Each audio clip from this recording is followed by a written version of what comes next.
राधे राधे। जय श्री कृष्णा। बोलिए करवा चौथ माता की जय। आज हम आपको करवा चौथ की कहानी सुनाने वाले हैं। तो आइए कहानी को शुरू करते हैं। एक नगर में एक साहूकार रहता था। उसके 7 बेटे और एक बेटी थी। सातों बेटों की शादी पहले ही हो चुकी थी। अब छोटी बेटी का भी विवाह बड़ी धूमधाम से किया गया। छोटी बेटी दिवाली के समय पर अपने घर पर आई हुई थी। बेटी की पहली करवा चौथ थी, तो वह अपने घर पर धूमधाम से इस व्रत को करना चाहती थी। करवा चौथ का दिन था। सुबह सुबह सातों भाई काम पर चले गए। उधर नंद और सातों भाभी व्रत का पालन करने लगी। जब सातों भाई शाम के समय घर पर आए और खाना लेकर बैठे, तो वो अपनी बहन को बुलाने लगे, आओ बहन, तुम भी भोजन कर लो। लेकिन बहन बोली, भैया आज मेरा करवा चौथ का व्रत है और जब तक चांद नहीं निकलेगा मैं खाना नहीं खाऊंगी। सातों भाई अपनी बहन करबोली से बड़ा प्रेम करते थे। वह उसके बिना भोजन करते तो कैसे करते। अपनी बहन को इतनी देर भूखा प्यासा देखकर उन्हें बड़ा दुख हो रहा था। इसीलिए उन सातों ने एक युक्ति लड़ाई और नगर की ऊंची पहाड़ी पर एक दिया जलाकर उसके सामने छलनी रख दी। उसे देखकर ऐसा लग रहा था जैसे चंद्र देवता निकल आए हों। आकर अपनी बहन से बोले, अरे बहन करबोली, तेरा चांद निकल गया, अब तू खाना खा ले। बहन बड़ी खुश हुई और दौड़ी दौड़ी अपनी भाभीयों के पास गई और बोली, भाभी चलो चांद निकल आया, अब हम व्रत खोल लेते हैं। भाभी बोली, ये तो तेरा ही चांद निकला है, हमारा चांद निकलने में अभी समय लगेगा। बहन बड़ी ही नादान थी। पहली करवा चौथ थी, कुछ जानती भी नहीं थी। इसीलिए जाकर छत पर चंद्रदेव को अर्घ देकर उसने भोजन खाना शुरू कर दिया। जैसे ही पहला निवाला तोड़ा तो उसे छींक आ गई। दूसरा निवाला तोड़ते ही मुंह में बाल आ गया। तीसरा निवाला खाने ही वाली थी कि ससुराल से बुलावा आ गया कि करबोली, जिस भी दशा में हो तुरंत ससुराल को चली आए, तुम्हारे पति की तबीयत बहुत खराब है। माँ ने जब अपनी बेटी को वस्त्र देने के लिए संदूकड़ी खोली तो उसमें या तो काले कपड़े निकलते या सफ़ेद कपड़े निकलते। माँ बड़ी परेशान हो गई कि मेरी बेटी का समय सही नहीं है, मुझे क्या करना चाहिए। माँ ने अपनी बेटी से कहा, बेटी जा तो रही है, लेकिन जो भी रास्ते में मिले उसके पैर छूती जाना। जो भी तुझे अखंड सौभाग्यवती का वरदान दे, तभी अपने पल्लू में गीठा मार लेना। अब तो करबोली घर से निकल गई और रास्ते में उसे जो भी मिलता उसके पैर छूती गई। सभी उसे आशीर्वाद देते, सदा खुश रहो, तुम्हारी लंबी उम्र हो, दीर्घ आयु तक जियो, ऐसे ही वर सभी दे रहे थे। किसी ने भी उसे अखंड सौभाग्यवती का वर ना दिया। अब तो करबोली अपने ससुराल पहुंच गई। घर के सामने देखा तो उसकी छोटी नंद खेल रही थी। उसने जाकर अपनी नंद के जैसे ही पैर छुए तो नंद ने कहा, दूधो नाव पूतो फलो, अखंड सौभाग्यवती रहो। करबोली ने तुरंत अपने पल्ले में गीठा मार ली और घर के अंदर चली गई। घर के अंदर जाते ही देखा कि उसका पति मरा पड़ा है और वहाँ पर लोग इकट्ठा हैं।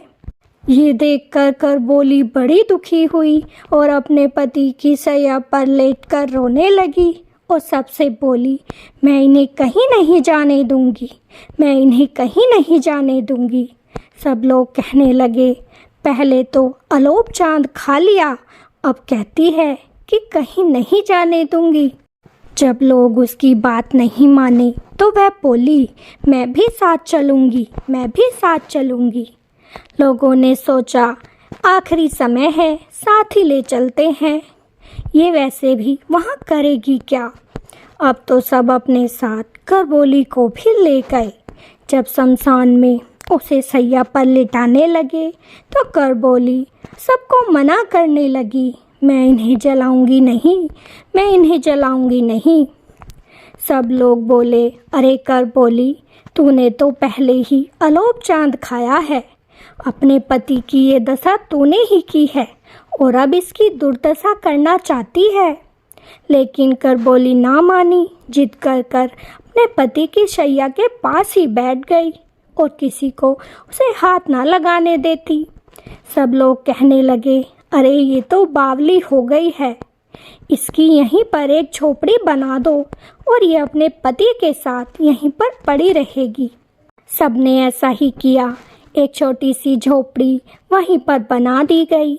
अब तो करबोली अपने पति को साफ सुथरा करती, उस कुटिया में पड़ी रहती, चौथ माता का व्रत रखती और उनसे प्रार्थना करती, हे चौथ माता, मेरे पति को वापस दे दो, मुझसे जो भूल हुई है उसे क्षमा कर दो।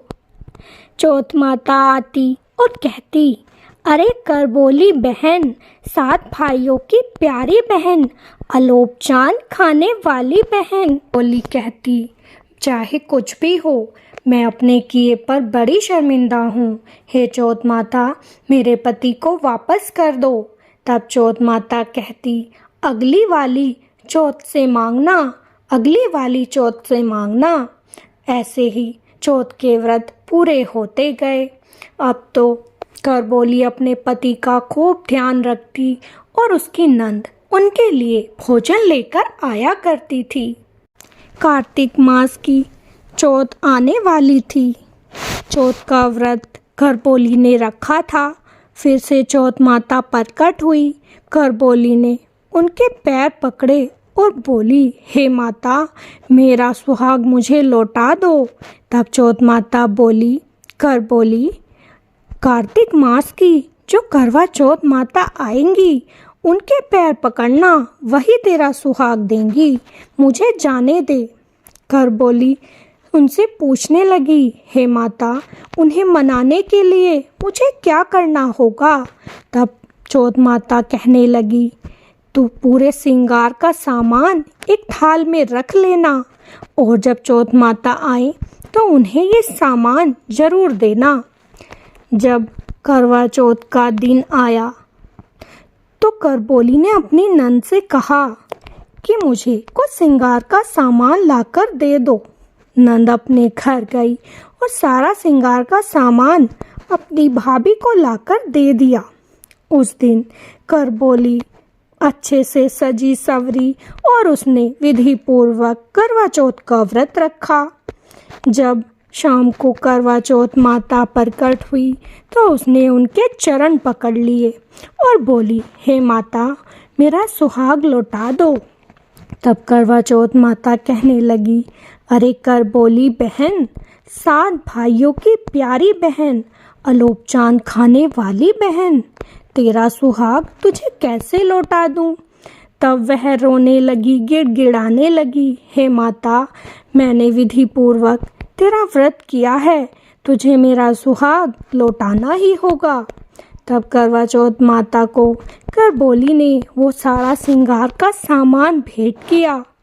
करवा चौथ माता को उस पर दया आ गई।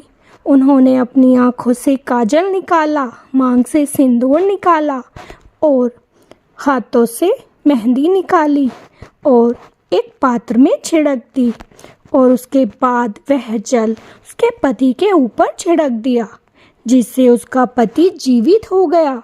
ये सब देखकर करबोली बड़ी खुश हुई। अब तो करबोली का पति एक महाराजा बन गया था और करबोली भी रानियों की तरह सज गई थी। करवा चौथ माता वहाँ से जब जाने लगी तो उसकी झोपड़ी में लात मार गई, जिससे वह झोपड़ी एक महल बन गई। जब नंद भोजन लेकर आई तो ये सब देखकर चौंक गई। वह दौड़ी दौड़ी अपनी माँ के पास गई और बोली, माँ, भाभी बड़े ही सुंदर लिवाज में है, झोपड़ी की जगह महल बन गया है और भाई जीवित हो गया है। अब तो उसकी माँ को उस पर बिल्कुल भी यकीन ना हुआ और बोली, तेरी भाभी तो बावली थी ही, अब तू भी बावली हो गई क्या? लेकिन नंद बार बार अपनी माँ को यही कहती। अब तो माँ ने भी बाजे गाजे के साथ अपनी बेटी के साथ जाकर देखा तो उसका बेटा जीवित था और एक बहुत ही आलीशान सुंदर महल में था। ये देखकर उसकी माँ बड़ी खुश हुई और अपनी बहू से क्षमा याचना करने लगी कि बेटी, मैंने तो अपने बेटे को 1 साल पहले ही मरा हुआ मान लिया था, लेकिन आज तेरे तप और व्रत की वजह से ही ये जीवित हो सका है। मैं तेरे चरण छूती हूँ। लेकिन बहू ने अपनी सास के चरण छुए, उनसे आशीर्वाद लिया और खुशी खुशी अब सब एक साथ रहने लगे। तो आपको ये कथा कैसी लगी? अगर अच्छी लगी हो तो हमारी वीडियो को लाइक और चैनल को सब्सक्राइब जरूर कीजिएगा और अंत में करवा चौथ माता की जय बोलना मत भूलिएगा। फिर मिलेंगे। राधे राधे। जय श्री कृष्णा।